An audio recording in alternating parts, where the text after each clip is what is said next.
crazy wet day.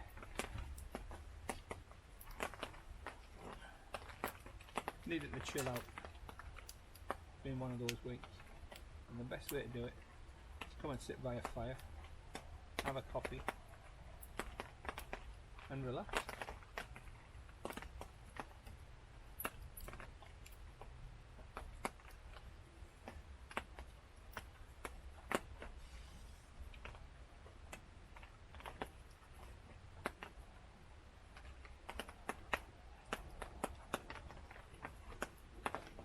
But weather's against me again. It's a rainy day. Storm we had 2 weeks ago ripped the tarp down above my shelter. So the first job when I got here, patch it up.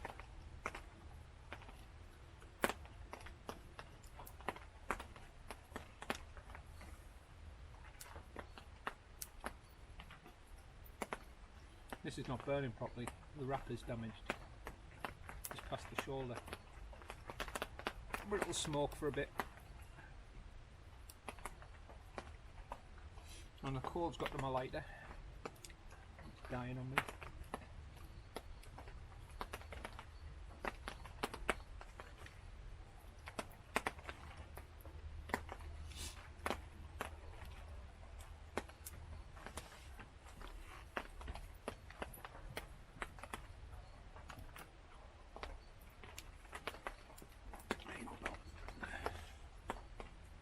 But the coffee's nice and it's warm by the fire.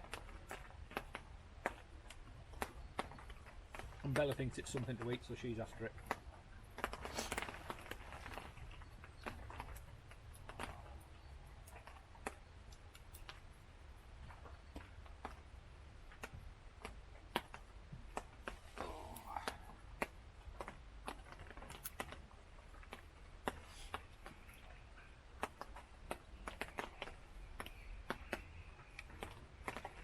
It's 10 to 3 on a Saturday.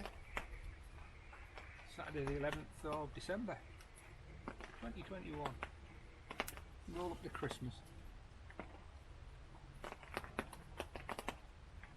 We've got a number of trees down here at Bob. Some of them are perched against others. Some have been blown over, root balls up in the air.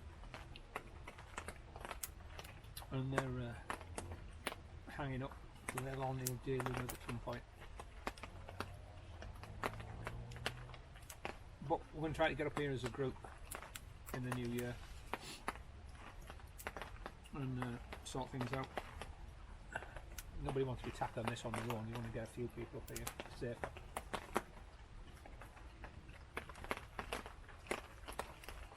Yeah, this is not drawn right, the wrapper's broken. It is leaking.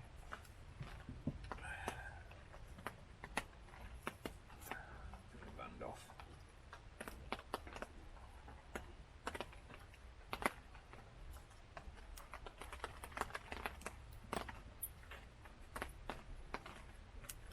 That's better. Yeah, the wrapper's all cracked around the shoulder. There's an air pocket underneath. The danger for buying your cigars, mail order.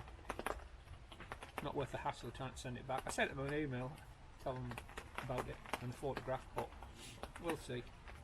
It'll smoke a bit.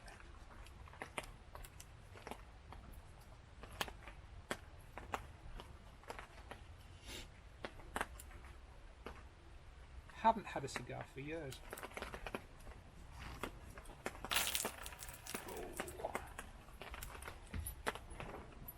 I just fancied one. I actually got a few. Bought 3 different types to try them, and I brought them up the weekend. It was the weekend of Storm Arwen actually. Last time we were up here as a group, but it'd been Baz's birthday earlier in the week, so I thought, hey, I'll take some cigars up.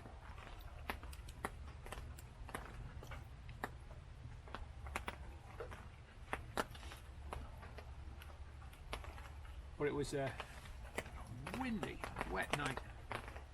My shelter was moved 1.25 inches on its concrete blocks, on its pads. felt the shelter shake. I thought something had hit it at first, but no. The wind had just pushed it on its pads.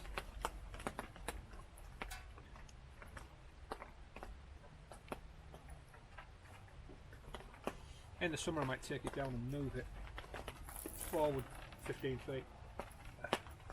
Get it away from some of these trees into that little clearing just over there. But we'll see.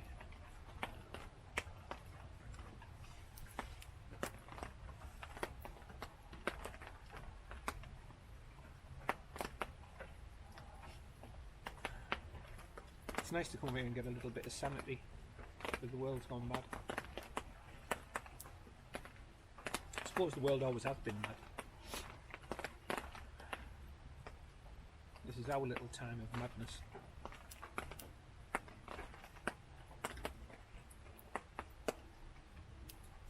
Gone crazy in America, I know that much.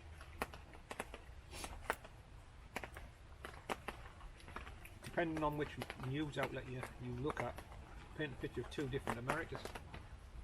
One where people are peacefully protesting by burning shops and looting them and running amok in the streets, and attacking the police, and another one where people are going out and trying to quell riots at the same place at the same time. Depends how you look at it, I suppose. One man's peaceful protest, another man's looting and rioting. I was looking at the footage on the TV, now we call it looting and rioting myself, not peaceful protest. Marching up and down the street with placards, peaceful protest. Burning stores down and looting what's in them. Well, looting a store then burning it down. I mean, these looters aren't stupid.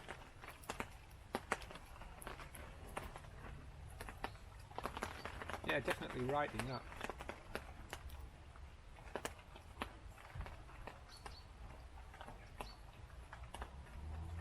See, that young lad was acquitted. The Kyle Rittenhouse. Kyle. I think it's Kyle. When I first heard that on the news, I thought, oh God, some young loony with a semi-automatic rifle has gone daft and started laying into peaceful protesters. And then as it goes on and you hear more about it and you start looking around for different, you stop just listening to CNN and mainstream media in America and you start looking at other sources, you start to doubt that. But you have to doubt everything that you see these days because everyone's a liar. However, then it goes to trial. And I was watching some of it on the TV and I've got to say, the prosecution there was making the case for the defence time and time again.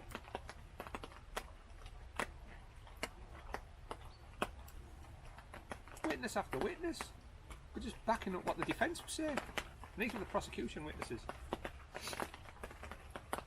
But the thing that amazed me was during the trial, the prosecuting attorney, or whatever you call them in the States, picked up an AR rifle, didn't check it, didn't clear it, shouldered it, pointed it at the jury with his finger wrapped around the trigger. What a stupid cunt he is. Broke all the three major rules. Three basic rules for dealing with firearms. 1, gun is always loaded. 2, never point it at anything you're not willing to destroy. 3, never put your finger on the trigger until your sights are on the target.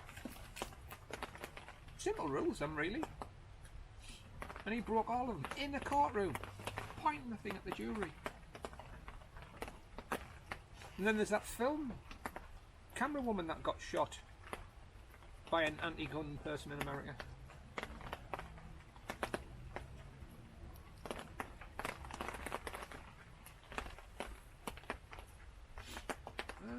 Craziness. The only reason I watch what's going on in America because whatever ever happens in America at some point starts to happen here. It's like a forewarning of things to come.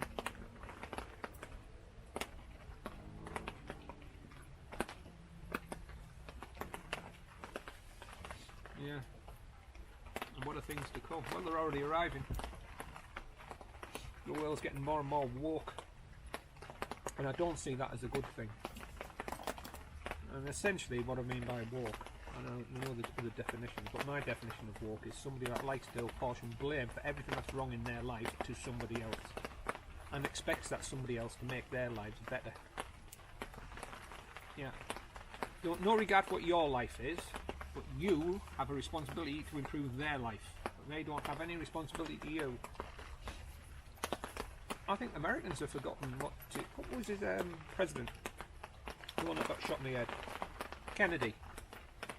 What was it he said? Ask not what you can do for your country, but what your country... No, ask not what your country can do for you, but what can you do for your country. I think you can scale that down to anything. You know, ask not what your family and friends can do for you, but what can you do for your family and friends.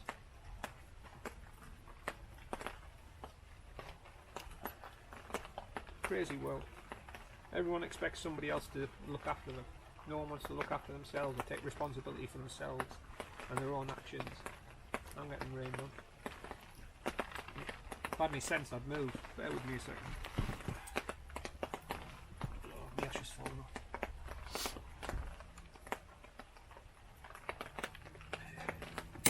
Yes, it's a crazy world we're all living in at the minute.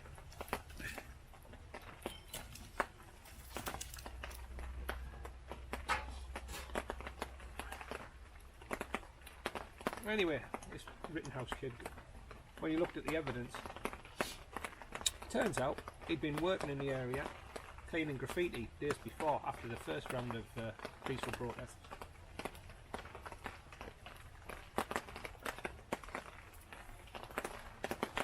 And while they were doing that, him and some of his friends got asked by one of the property owners, one of the business owners, if they would come and help secure it. And they did.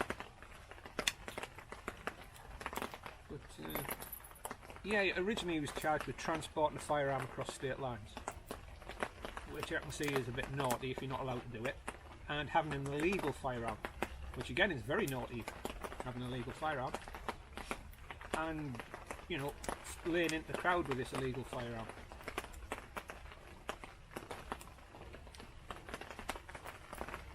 Anyhow, it turns out during the course of the trial that it wasn't illegal, he was allowed to have it, it was perfectly legal, perfectly registered, all of that.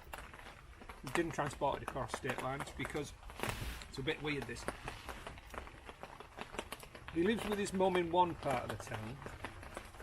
In the next town, which is 10-15 minutes away, through an urban area, as I understand it, his father lives, and I believe the rifle was kept with his father, so it was registered where it was used. Anyhow, that aside, that all turned out to be bollocks by the prosecution. It turned out during the trial that the guy that he killed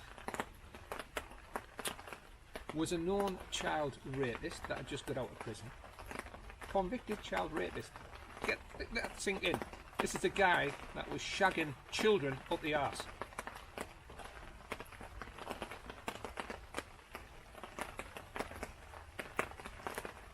He threatens to take the rifle off Rittenhouse and shoot him with it.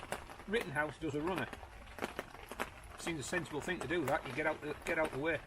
So he's running towards the police when he trips and falls, or gets tripped. Could never really find out which one of those it was. Anyway, the point is he's on the deck. He's down. When this convicted nonce is bearing down on him, he's already said he's going to take the rifle off him and kill him. So what would you do? You shoot the nonce. He's just done society a service, in my view. He's got rid of somebody like that. Put that aside. He shot somebody that's threatened to kill him. Right? He then gets attacked He's smacked in the head or about the head by some loony with a skateboard. He's kicked by somebody else. Another person then pulls a handgun on him, threatens to shoot him, which he obviously defends himself against that. All of this came out in the court. Even the guy with the handgun admitted that's what happened. And the handgun, this is the bit I don't understand, why aren't the American media all over the guy with the handgun? He had an illegal handgun, what he wasn't supposed to have. So that guy's an obvious criminal. And the media? No, not interested. Why? Because he's on the Democratic side.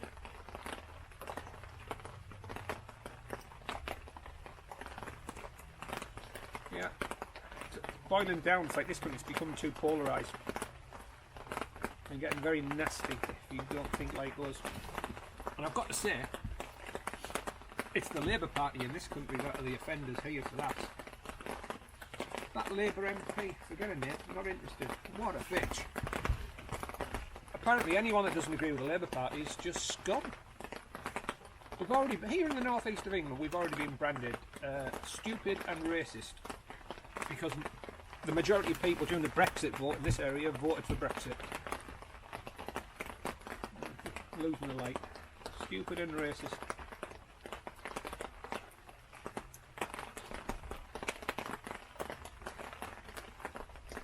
But now we can add scum to that, the stupid racist scum apparently. Choose Labour Party, you'll never have my vote again, not while you fill in your rank of people like that. A bigoted hater. That's all we are, the bigots and haters. And they're masquerading as tolerant people, but they're not. They're not tolerant at all. They're not tolerant of any view but their own.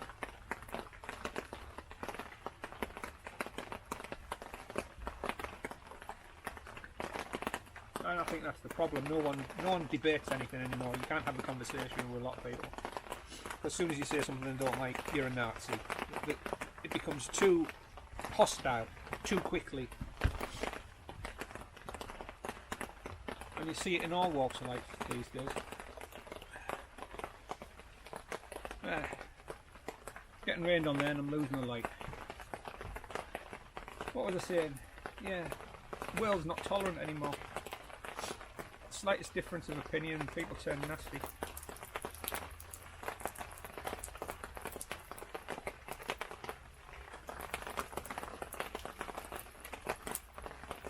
It's nice to be able to get away in a place like this. Now this coming here is a privilege and it needs to be cherished because not everyone's got access to a bit of woodland, and I don't own this woodland. We as a group rent it. I mean, it's not big, it's only a small bit of woodland, but I think we all appreciate the fact that we've got access to it and we can come to a place like this, even in bad weather like this, and just chill out, have a fire, sit in front of the fire, enjoy your coffee.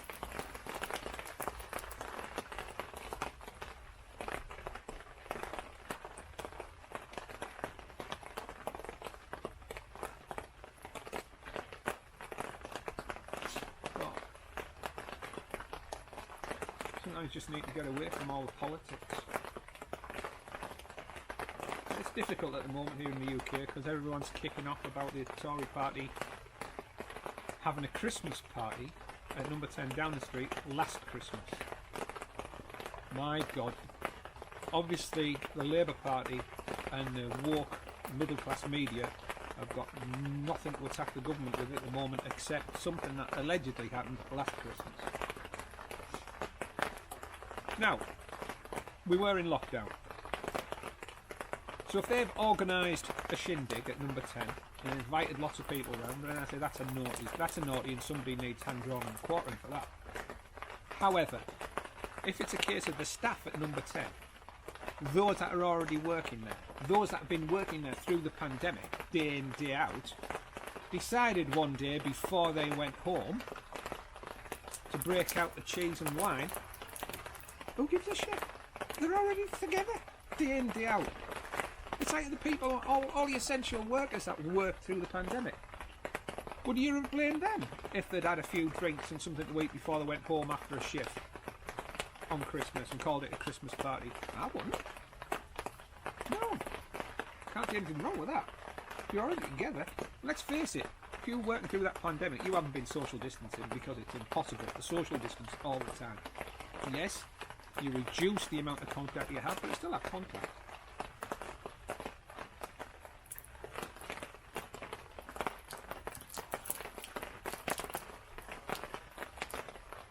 So I can't say I'm getting all worked up about Boris Johnson and the staff at Number 10 having a bit of cheese and wine. And alright, maybe it was a bit untasteful larking about in the briefing room doing a mock interview. But who amongst us haven't done something a bit distasteful or a bit close to the bone as a laugh when you've had a few drinks? I think most of us have. I think we ought to need to chill out and stop being some bloody hypocrites ourselves.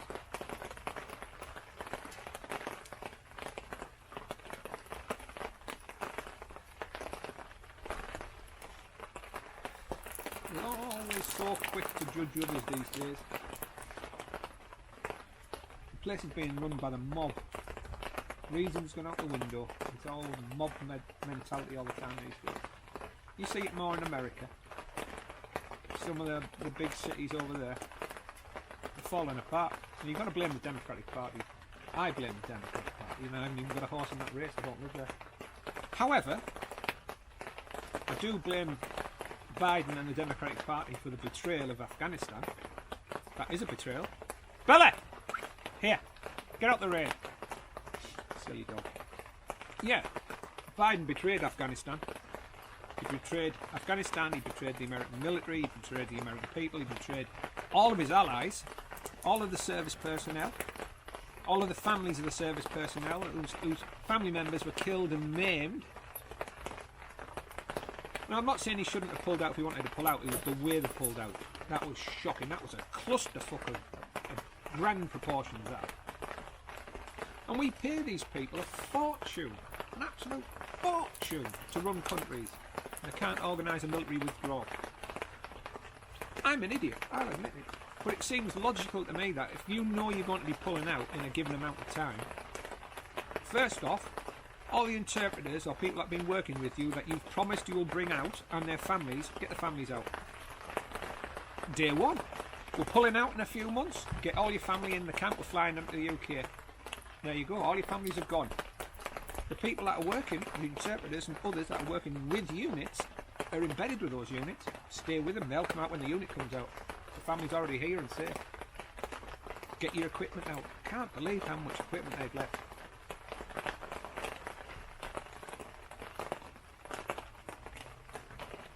And all this chatting and this cigar's not drawing right. It's...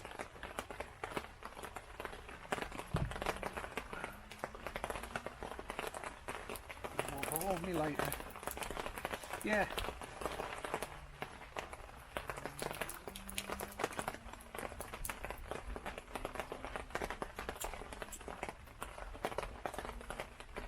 Yeah, I don't know what they're doing.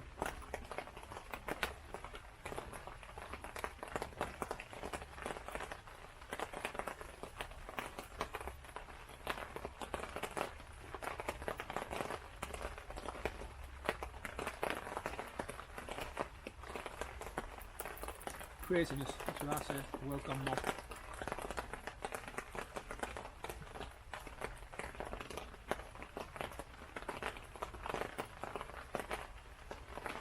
Yeah, so Biden's a cunt, a betrayer, can't be trusted. Mind you, the mascot for that party, fucking jackass, says it all.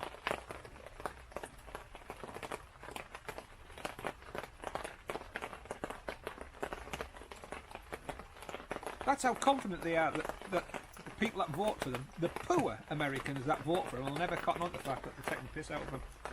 They're so confident. Their logo's a jackass. They're a donkey. Nah, fucking jackass.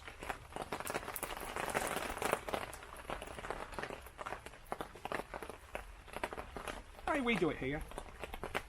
We vote for the same politicians time and time again. There's no real alternative. Because every time there is a bit of an alternative, we think they're a lunatic.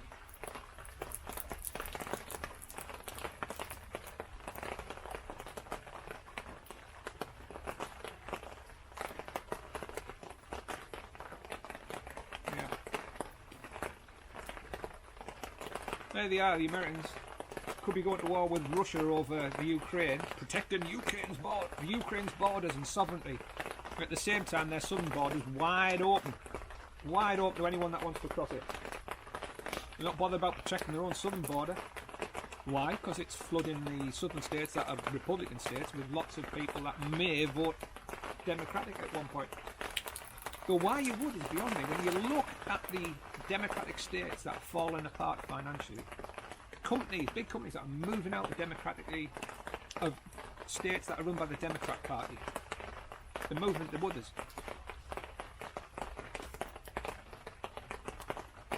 Yeah. Crazy.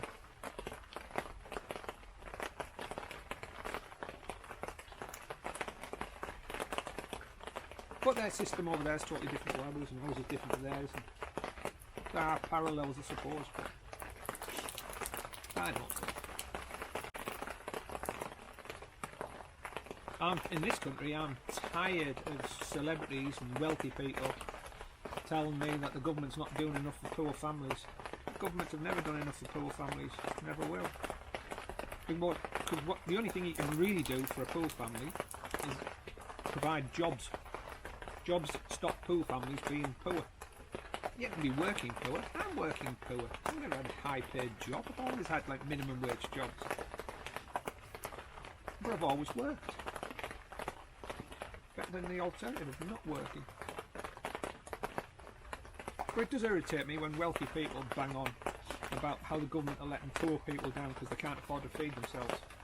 I'm crying bollocks on that one.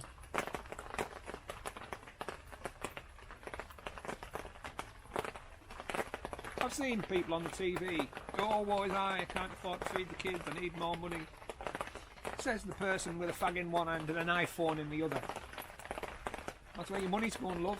That fucking telephone contract. Buy yourself a cheap, pay-as-you-go phone and feed the kids.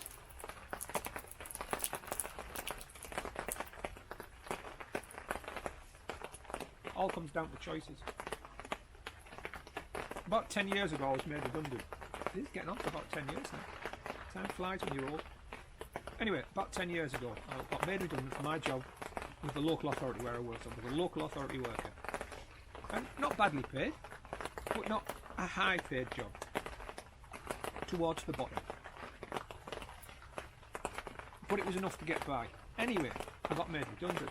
And there was a bit of a panic. The wife and I were panicking. What we were going to have to cut, how we were going to cut back, how we were going to survive.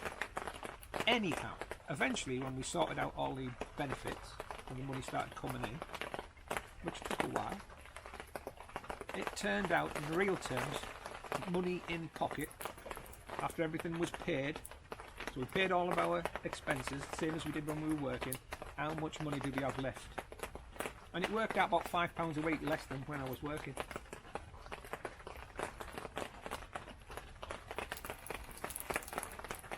I couldn't believe it. In real terms, what changed?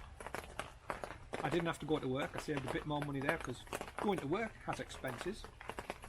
I wasn't paying them. I had more free time and the same amount of money.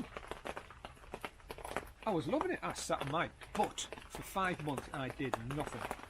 Yes, I looked for work, but you're being a bit choosy because you're quite comfortably off. So I couldn't understand why people that were saying they couldn't afford to live.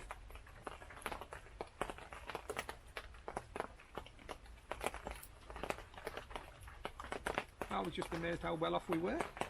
Out of work. Well, everyone's different, I suppose, and everyone's situation is slightly different. You know, neither of us really drank or smoked, didn't go out much. Our priorities were the kids. It's what I refer to as the meat and chew veg of life. You know you're alright if you've got meat and chew veg on your plate on a regular basis. Ooh, meat and chew veg. Right? So the meat and chew veg of life, in Eric's little philosophy, is if you've got a roof over your head, food in your belly, clothes on your back and shoes on your feet, everything else is gravy. You've covered all the bases.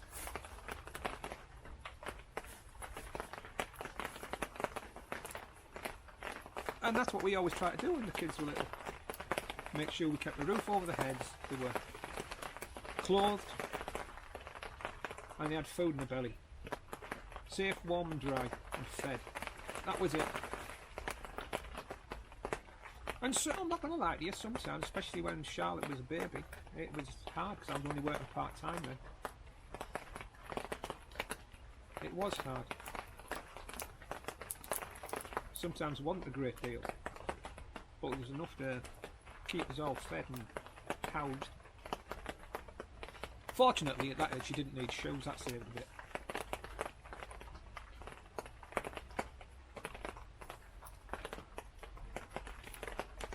So I'm not saying it can't be hard, I'm saying it is hard, especially if for low paid.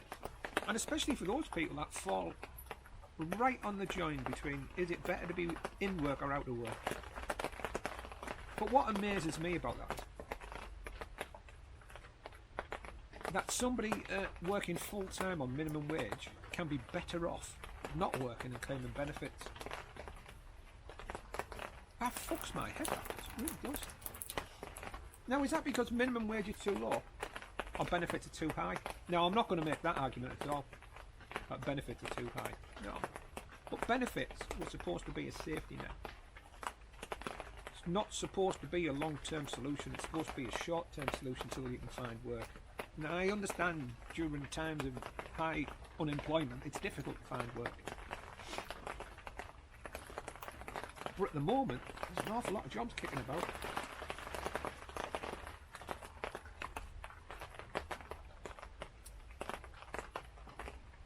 And you're always going to get some people that don't want to work, will never want to work. I know people that haven't worked for 40 years. But that's their life. And they're welcome to it. Just irritates me when they start moaning about how shit it is. Fucking choice.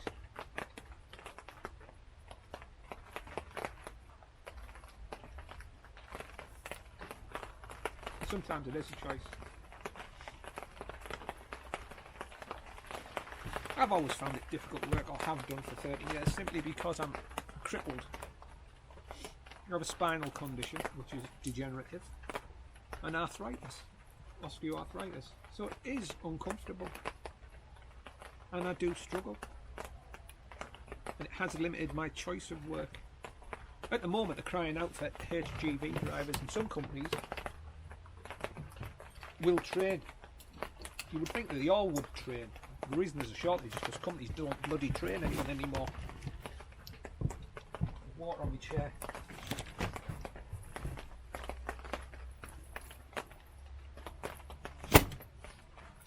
I've got a wet chair. Bear with me.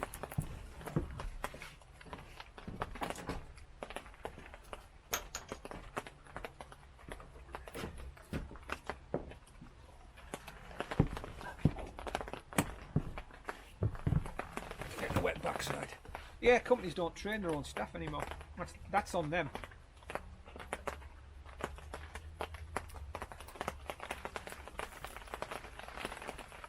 They found a cheap solution from Eastern Europe, and they went with it. Made them more money. That's what business is all about, I suppose. But now that bird has flown because of Brexit, now they're all crying.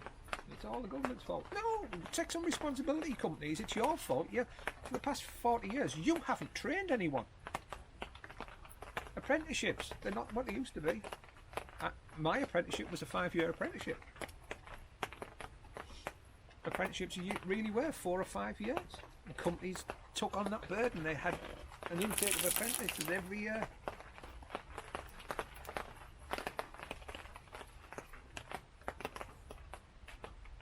A lot of companies didn't keep all the apprentices on. They might cherry pick 1 or 2, but those other people, they went out in the world with qualifications, with 5 years experience of doing a job, and they might have go off to smaller companies to get a job.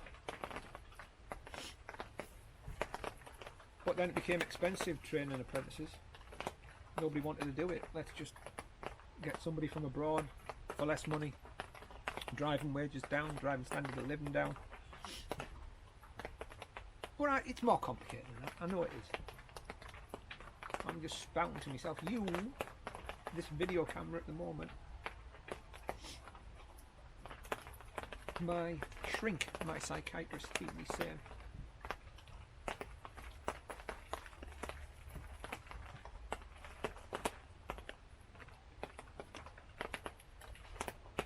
This is absolutely knackered, this cigar. I've put so much of it into my mouth to get round the broken wrapper on it. Nice cigar though. I might get more of these. I do like this one. Nice mild cigar.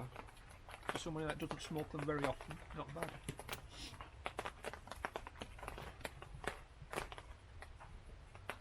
Well, starting to get chilly here, isn't it, Belle? We're losing the light. As you can tell on the video, it's dark.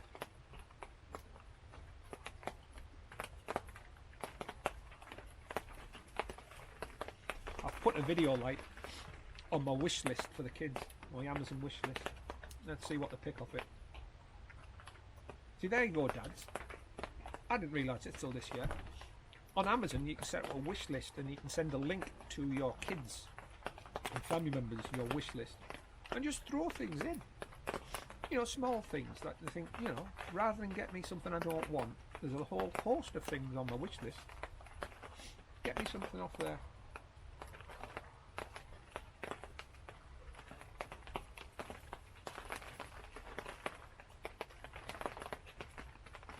But, we'll see if it works this year.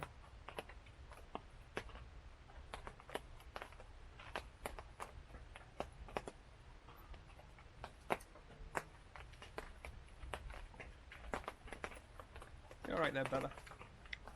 Who's a good girl? Oh, you've been out in the rain, haven't you? Wet. Get yourself in the shelter, it's warmer in there.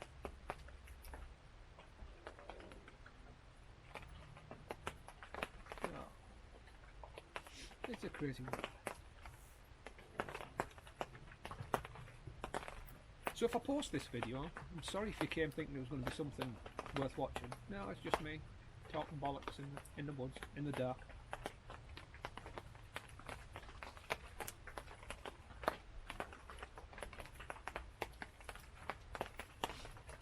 Enjoying a knackered cigar. Oh.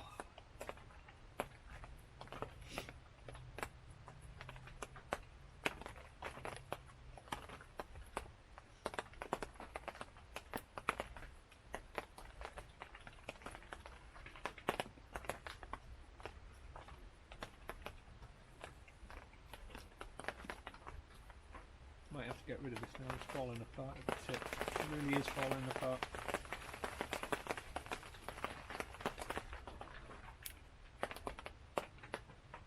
But never mind.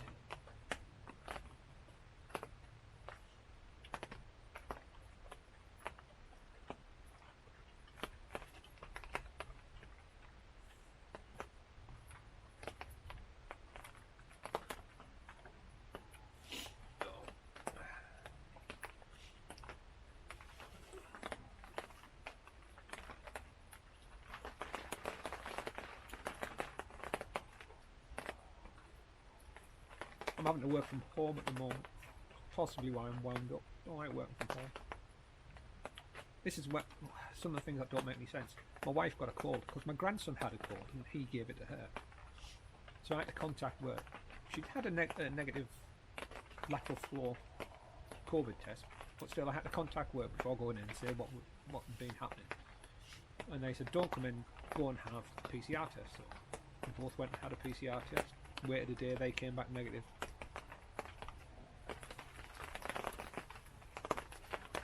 So we've had negative PCR tests, but I'm still not allowed to go to work for 10 days. Got to work from home.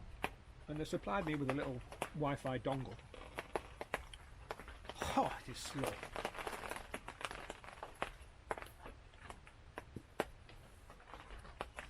Which is winding the people I work with, my other team members, I'm sure it's winding some of them up. Because my productivity is so low. And I said, why don't you use your own Wi-Fi? No. I got a snotty email. I did try to use my own Wi-Fi. It logged on automatically to my own Wi-Fi. I didn't realise I was on my own Wi-Fi at one point. And for some reason it had installed the network printer. My work's laptop installed my network printer onto itself. Probably recognised it and installed its own driver. Anyhow, snotty email. Can you remove the network printer? That's not approved, blah blah blah. You shouldn't have done it. I'm thinking, I didn't bloody do it.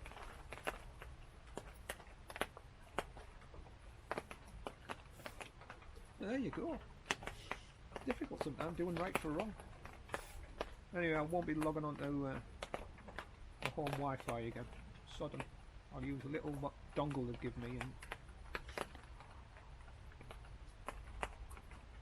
I managed to get through 900 something cases one night. On the night I was logged onto my own Wi-Fi. I'm lucky to do 250 when I'm using their dongle.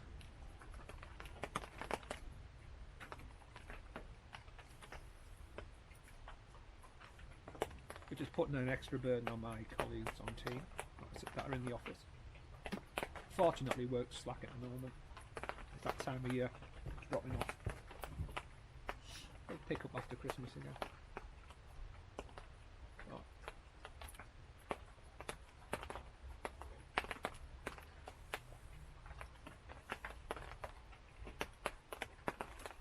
It's a strange thing working for the government, because they make you follow all the rules.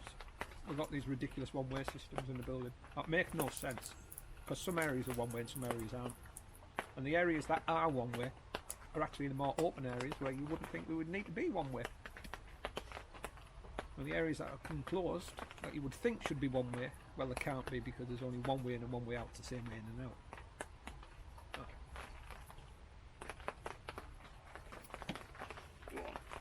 Get rid of that. Oh, it's falling apart. Getting a mouthful of tobacco now. More time I've drawn it. But a nice cigar. Oh, it's been many years since I enjoyed a cigar. Mainly because I stopped smoking 20 something years ago.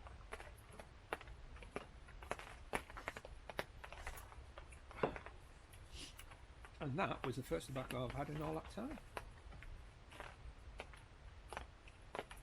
Well, if I leave it to the occasional cigar up here, I think I'll be alright.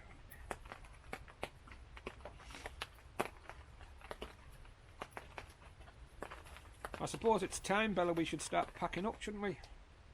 Fire's going out. I'm not going to throw any more wood on it. And it's getting dark. And I need to go for a wee.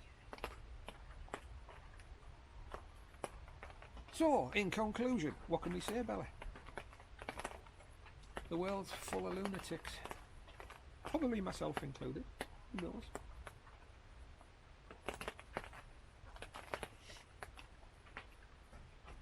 I'm probably racist, again, who knows? Can't really tell. I don't know any... I want to say black people. I know Asian people, and by Asian I mean Pakistani, Indian, Bangladeshi, that area of the world. India. I know Americans say Asian, I mean China, Japan, Australasia. It's all a bit confusing. Because apparently I believe it's offensive now to say Oriental. I don't know. I would use it as a descriptive phrase, just as a geographical location in the world, like saying somebody's African. Is that being racist now, describing somebody as African?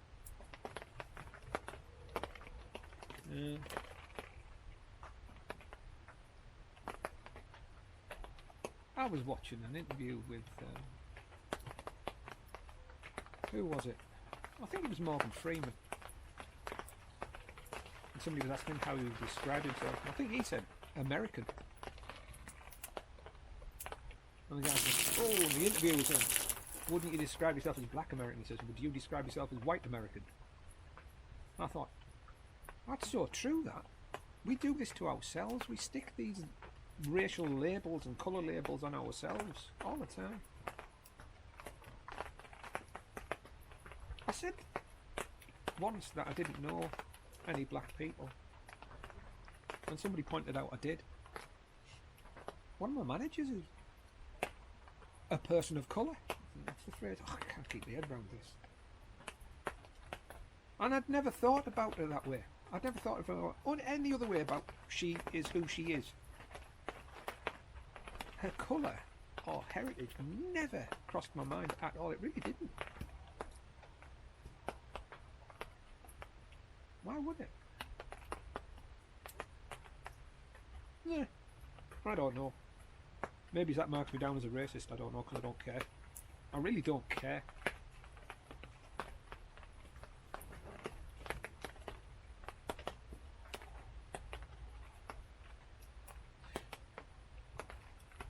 Charlotte, when she was little, was staring at the man in Stockton High Street. And she was staring simply because he was black. And she'd never seen a black face before. And by black I mean very, very, very dark.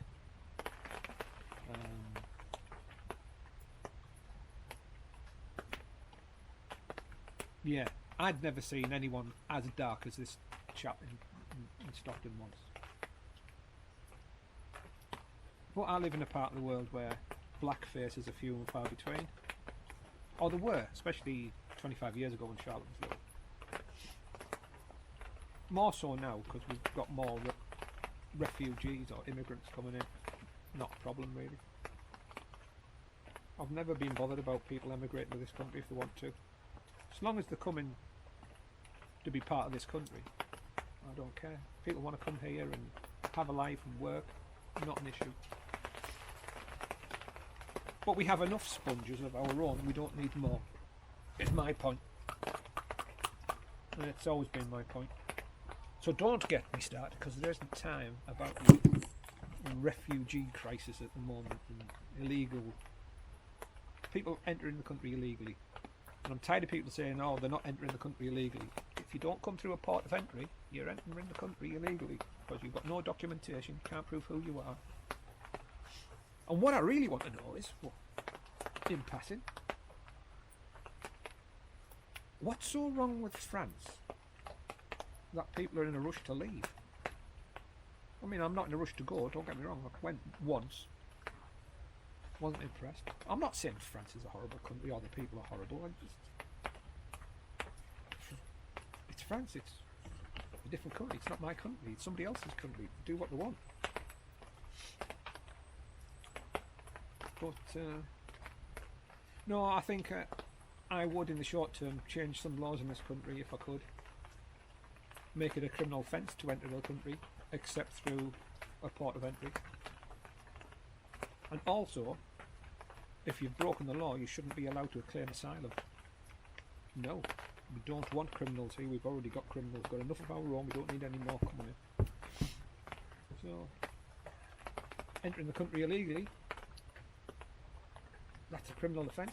If you've just broken the law, you can't claim asylum. Go to a port of entry, go to one of our embassies, do it that way. And I don't believe for one second that if you're in a European country, part of the EEC, that you need asylum. What, you need asylum from the country you're in? You might have needed asylum from the country you were in, the one you were fleeing from, but you're not from the country you're currently in. That's the bit I don't understand. And if you have got family here, that should be extra points to applying for asylum here. So do it legally through the agreed method, whatever it might be. But I think the only way you're going to stop people trying to cross the channel and killing themselves is if you say, right, if you cross the channel and we find you, you're just going into a camp. You can't claim asylum, you've entered the country illegally, you're going into a camp till you tell us where you're from and then we'll take you back. Or you can freely get on this shuttle train back to Paris. Free of charge, get yourself on this shuttle, away you go. Look. It's easy to sit here in a wood in front of a fire and spout what you would do. You don't really know because you haven't got all the information. It's one of those very complicated situations. I know it is. and I don't have a solution, but it worries me. What worries me is in times like this, times of stress and crisis, that's when the extremists come out. Be they right wing or left wing. Extremism's on a circle in my view. You've got all the normal people at the top of the circle, and that's a big muddy grey area. We're all in that.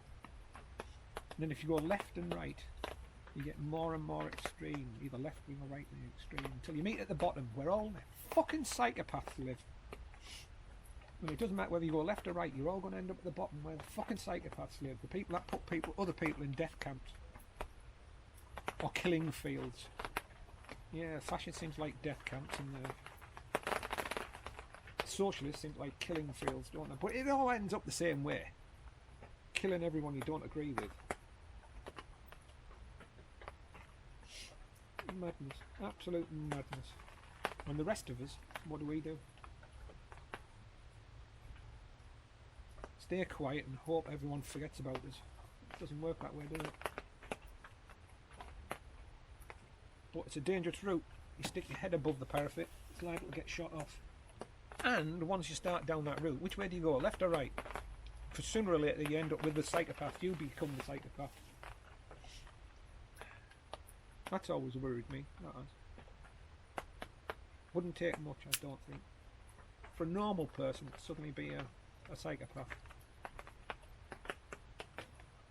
We've got examples: Bosnia, Croatia, Germany during the war. Do you think all these camps were built by psychopaths? No, they were built by normal people just doing what we're told. But the psychopaths like working in them. And on that, I'm going to call it a night. Tutty bye.